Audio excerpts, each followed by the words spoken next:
इंसान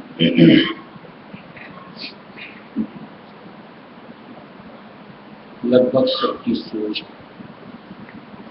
ऐसी होती है कि बड़े ऐशो आराम के साथ जिंदगी जी जाए, रुतबा हो, भोग विलास के साधन हो, और दुनिया भी उसको इसके क्या कहने,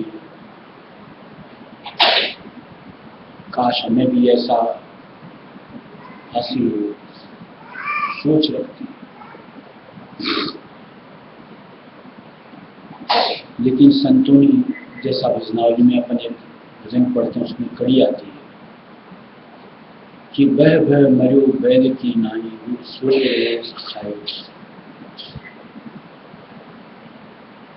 इन सब को कमाने में, हासिल करने में,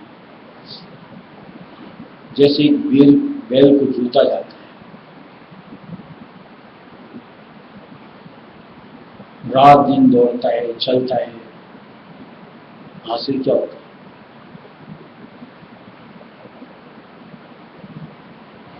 दो वक्त का चारा।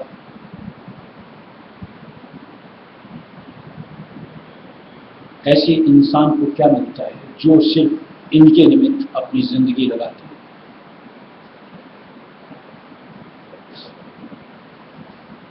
क्या वो जिंदगी सफल है? क्या नर्तन इसी निमित्त मिलता है मनुष्य?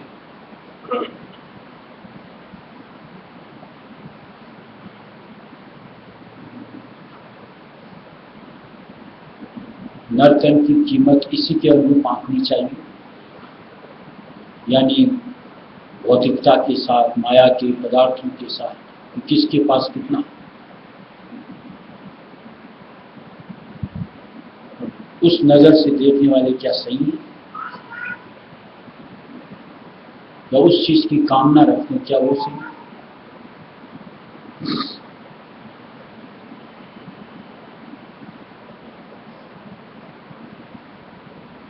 शायद ऐसी सोच वाले जो ऐसा नजरिया रखते हैं या ऐसी जिंदगी जीते हैं, उन्हें जीवन के सार के बारे में अनभिज्ञता है, इसलिए ऐसी जिंदगी की चाह न रखते हैं और जिंदगी जीते हैं।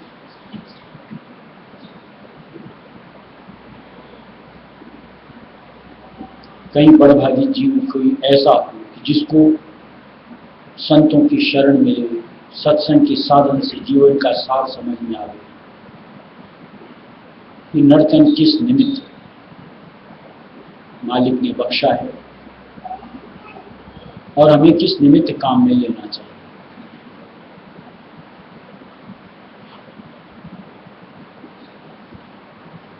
तब नजरिया अपना बदले कि ये नर्तन इस निमित्त काम में नहीं बल्कि इस निमित्त काम में लेना चाहिए, यानी अपने निमित्त।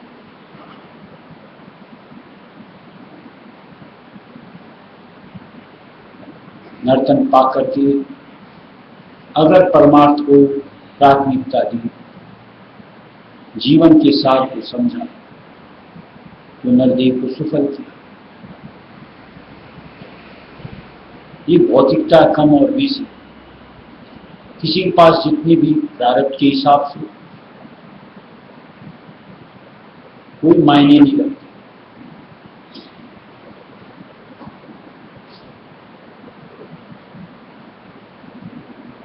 क्योंकि जब अंत होता है दोनों बराबर उसी अनुरूप जाते हैं, यानी खाक की थैली, और दोनों में कोई फर्क नहीं होता। वो 2.5 गज कफन उसके हिस्से आता है, 2.5 गज कफन उसके हिस्से आता है। सब कुछ यहाँ का यहाँ धरा रह जाता है, जिसके ऊपर में इतराते फिरती है।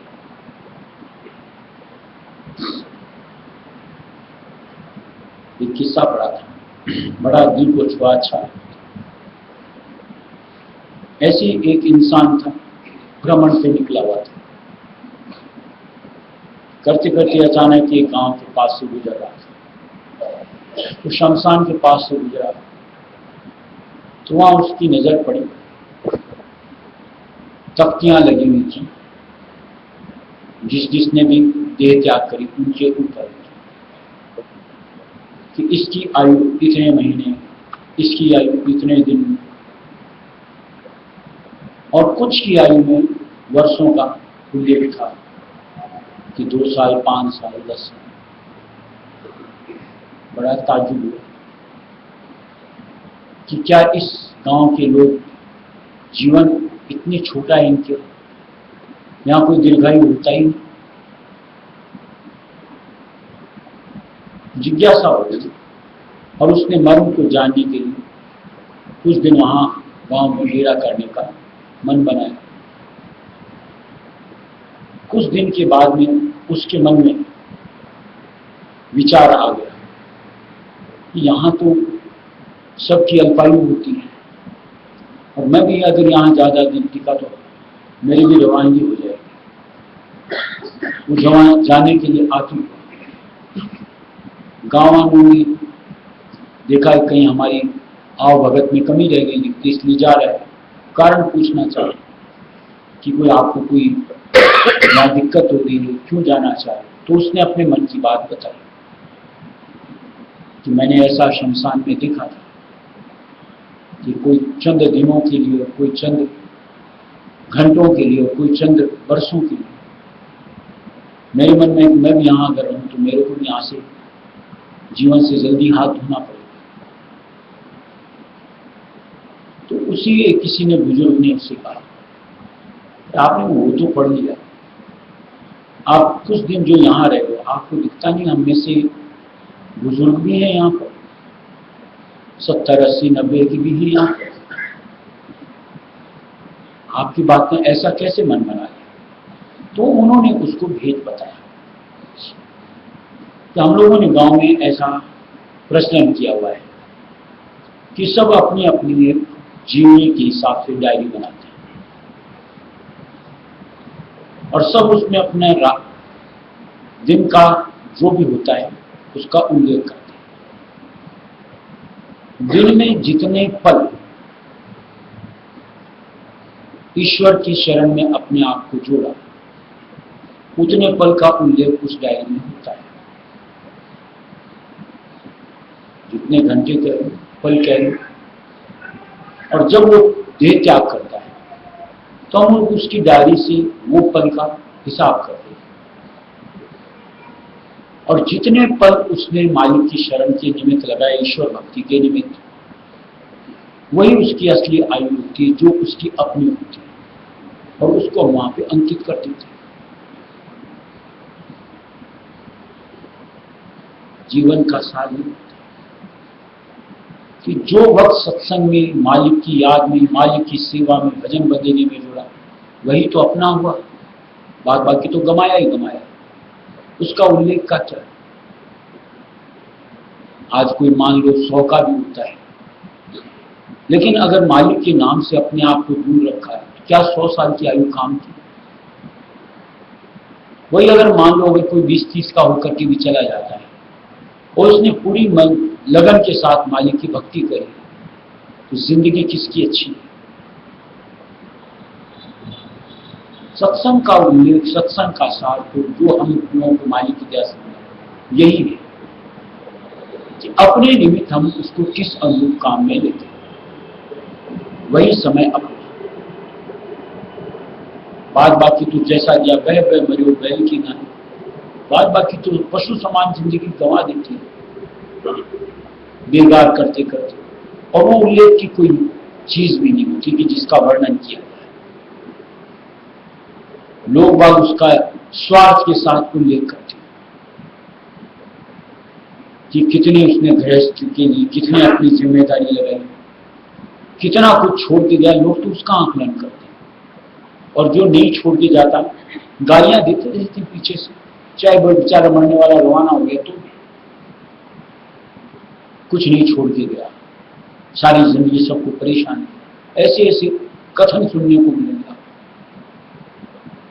कहीं हमें अपने आप के प्रति होश तो होना चाहिए कि मनुष्य जीवन का सार क्या, और समझ के साथ अपने काम में लेने का जितना अधिक हो सके प्रयत्न करना चाहिए। और ये चूंकि मालिक की दया से हमें संतों का समागम मिलता है, सत्संग मिलता है, सेवा मिलती है, नजदीकी मिलती है, कहीं हमारे अंतर के भाव समझ के साथ जुड़ने चाहिए कि किस अनुरूप जिंदगी को हमको व्यवहार में ले, यानी इसकी कीमत अदा करना।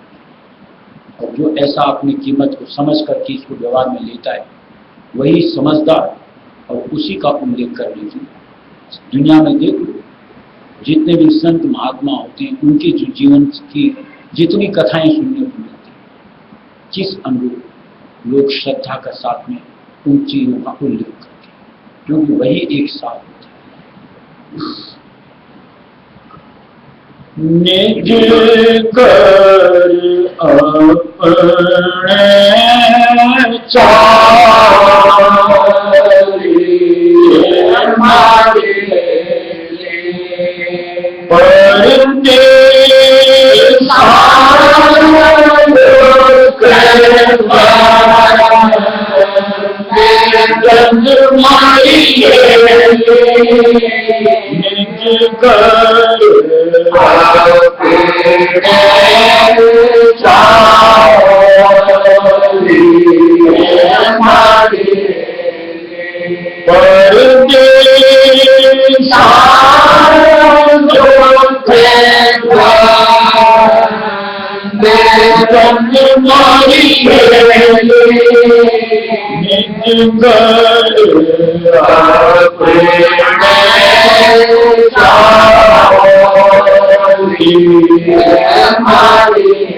अपने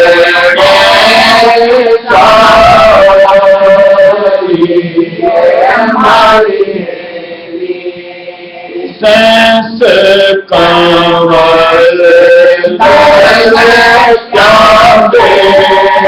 चलो मारी निरंजन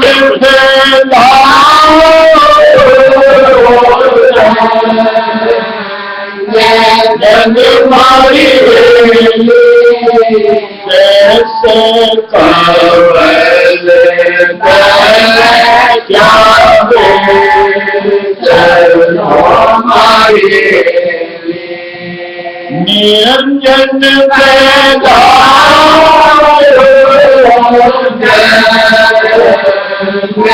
जग मारिए जगमग ज्योति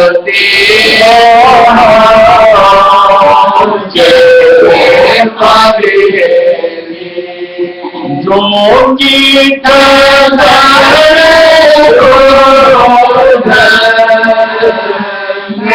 जग मारिए जगमग ज्योति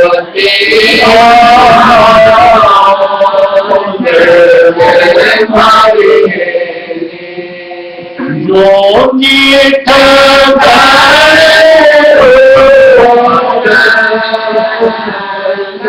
जग मारिए निज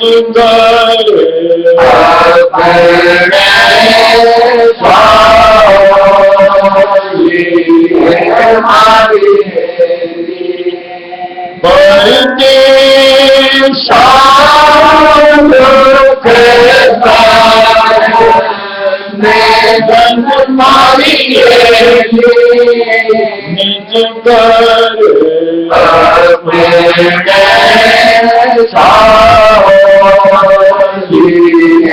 घर कुटी छोड़े चलो मारी काल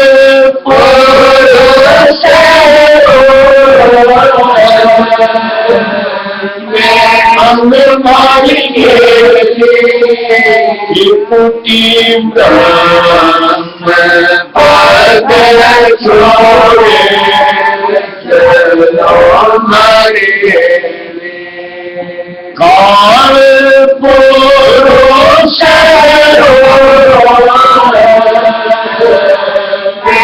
अंग मारिए ब्रह्म ऋषि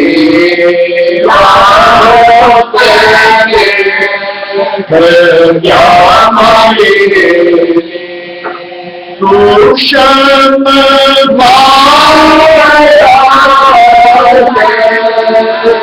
संग मारिए ब्रह्म ऋषि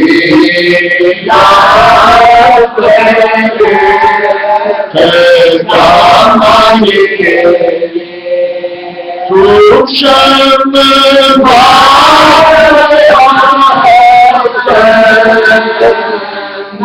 संग मारिए निज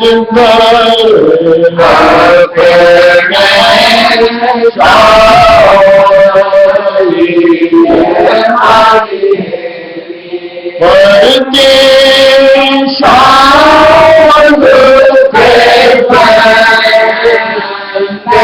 जग मारिए निज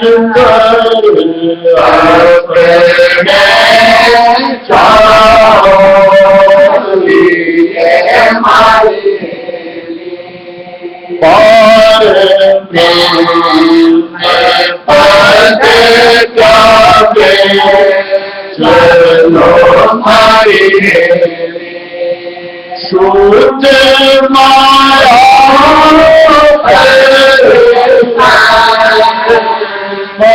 संग मारिए पार पद जागे चलो मारिए शुद्ध माया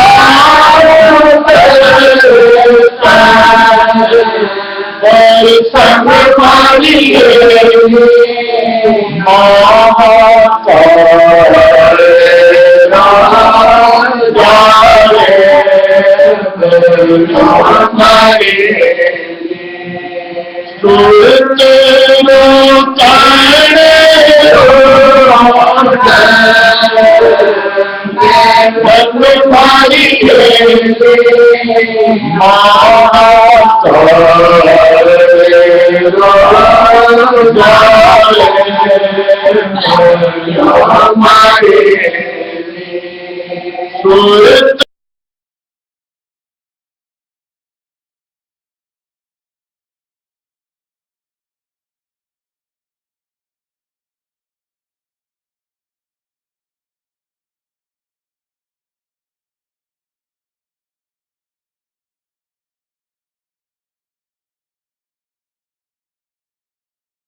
राधा स्वामी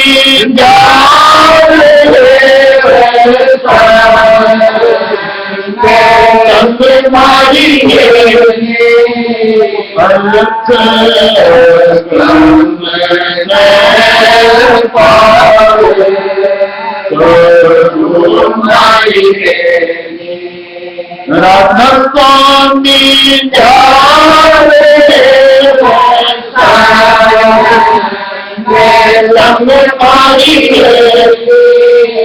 परम पिता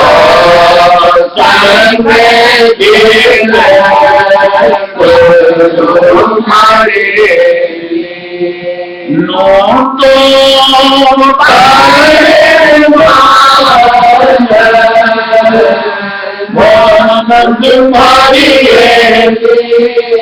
परम पिता संग के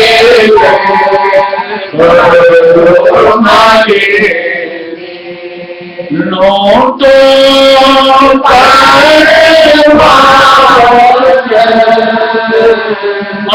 मारी निज घर परते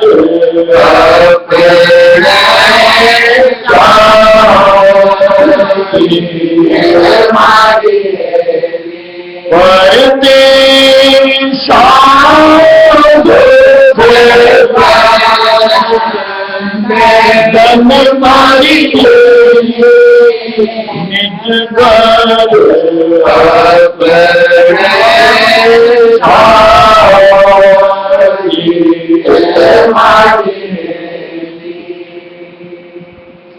जैसे मालिक की तरह आज हम लोग यानी रायसुनों के सत्संग में कितनी सहजता से मालिक ने हमारे लिए सुख भोग दे रखे जो हम अपने काम में ले सकते, लेकिन न जाने क्यों फिर भी हम उनको हासिल करने के लिए लालायित हैं।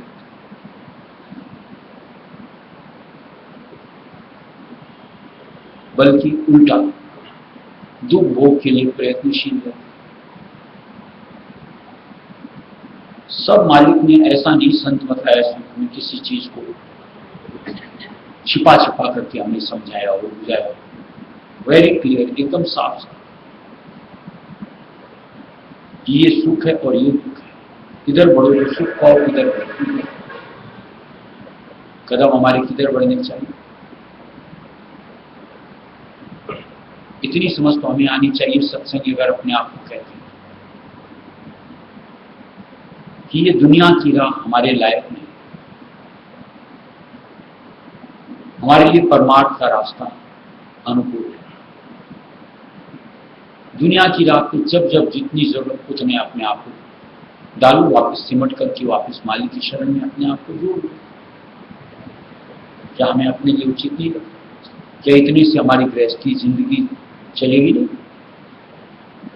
मालिक की शरण के ऊपर इतना भी एतबार नहीं कि वो बख्शेगा। किसके लिए प्रयत्नशील होना चाहिए? मालिक की दात की। क्या हम अपनी तलब रखते हैं उसके लिए? कितनी पुकार सच्चे मन से मालिक की दात के लिए लगाती, तब तो उलझन के साथ में अपने आप को जोड़ती है। यानी जिंदगी के साथ जो भी घर गृहस्थी की शारीरिक तौर से जो भी हमारी उलझन होती, बस वही मालिक के सामने पुकार होती कि मालिक इनका निदान करो, इनको दूर करो, इनके सुख की चीज दो। और जिधर से सुख आ सकता है उधर न तो चाहत न हमारे कदम बढ़ते हैं, न हमारे मालिक की शरण में उस निमित्त पुकार उठती है। बड़ी विचित्र है कि हमने मालिक के रास्ते को क्या समझा है, मालिक के संग के साथ क्या पा सकते हैं, इसकी समझ ही नहीं लगती। बार बार उनकी राह पकड़ते हैं, उधर दौड़ भाग करते हैं, न जाने कब समझ में आता।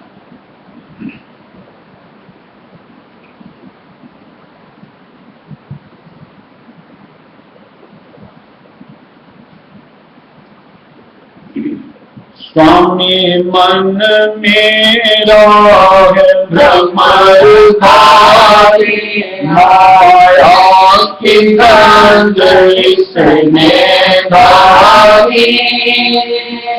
यह कली कली पर बोलत और कली कली पर डोलत।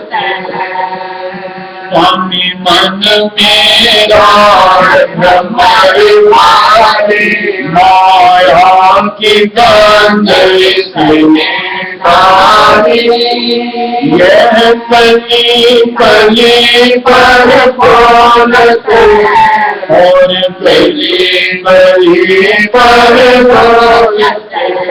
विषयों के चाट की आस लगे, अधिक भोगों की प्यास लगे। उमर दिन रात जाग बीती, राधा स्वामी जाप बिन कर ली। विषयों के चाट की आस लगी, अधिक भोगों की प्यास लगी।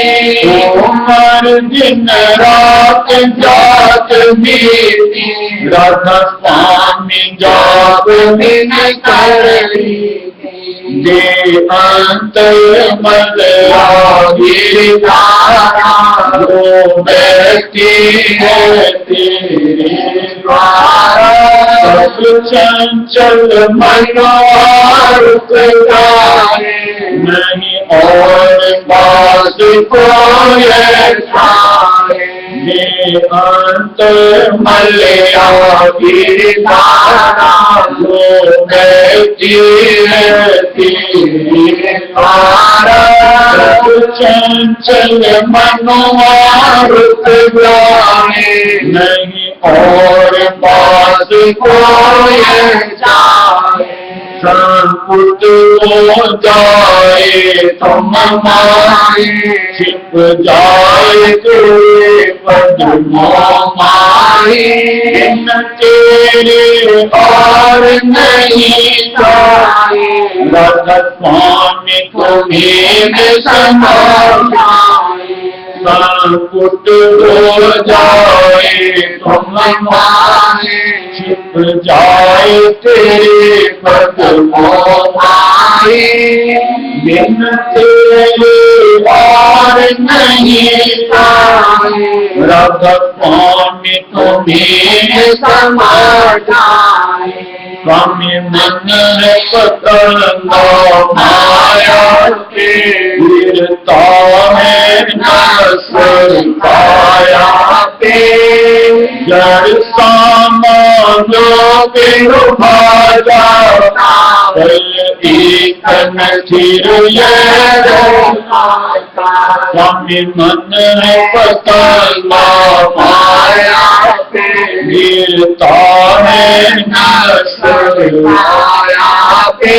जड़ सामानों के उभा जाता, एक स्थिर ये रहता। कृष्णा की आग में जलता है, यह फिर भी नारी संभलता है। ये खान खान माए गिरता है, राधा स्वामी दया बिन गिरता है। कृष्णा की आग में जलता है, यह फिर भी नारी संभलता है।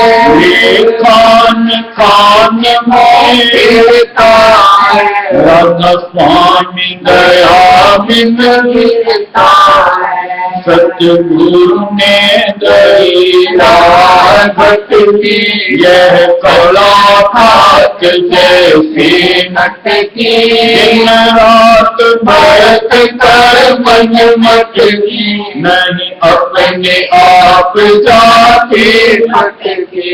सतगुरु ने दया भक्त की, यह कला खाक जैसी नटकी। दिन रात भरत कर मन मटकी, नहीं अपने आप जाके भटकी। यह मोह लोभ संग डोलया, जाते दिन रात जात जला। बिना न चले भला, राधा स्वामी प्रेम की जोत जला। यह मोह लोभ संग डोलया, जाते दिन रात जात जला।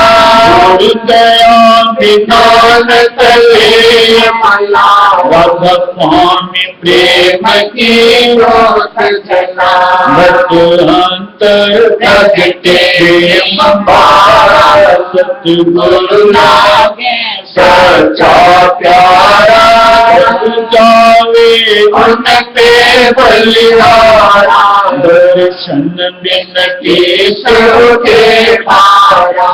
अंतर प्रगति प्रेम हमारा, सतगुरु लागे सच्चा प्यारा, जावे उनके रखवाला, दर्शन बिन केसरे मारा, अंतर बाहर दीदार चढ़े, दिन रात मिलन में जलत रहे, जब अपना रूप नशा डाले, तब राधा स्वामी दीदार पाए, अंतर बाहर दीदार चढ़े, दिन रात मिलन में जलत रहे, जब अपना रूप नशा डाले, तब राधा स्वामी दीदार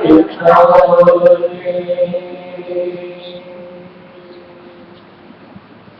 मालिक की यूं को जीवों पर सत्संग पर भरपूर मेहर, हम उनकी रहम, उनकी जो हमारे ऊपर करम अगर देखते हैं, समझ अगर थोड़ी सी किस तरीके से मालिक संभालते अचरज,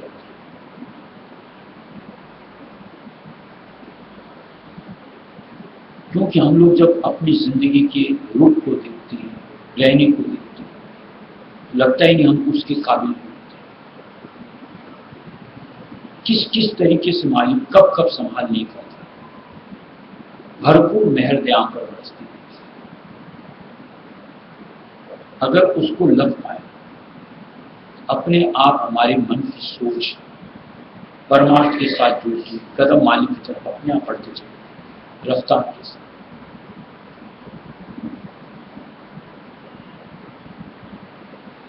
और जहां हम उस चीज को रखते ही नहीं, अपनी सोच मन की बुद्धि के साथ में जुड़े रह जाते, गचमत से नावाकिफता की वजह से ठिठकते रहते। और ये परिस्थितियां सत्संगी होकर के अपने साथ कहीं भी किसी भी तरीके से अनुकूल नहीं। थोड़ा सा मालिक के दर पे अपने आप से जुड़ा है, उस समझ के साथ कि कौन मालिक किस अनुरूप मेरे साथ, किस अनुरूप भरपूर दया मेहर बख्श रहा है, आखिर क्यों समझ लेंगे तो शायद जब वाह हट करके परमार्थ भाव हमारे अंदर समझ।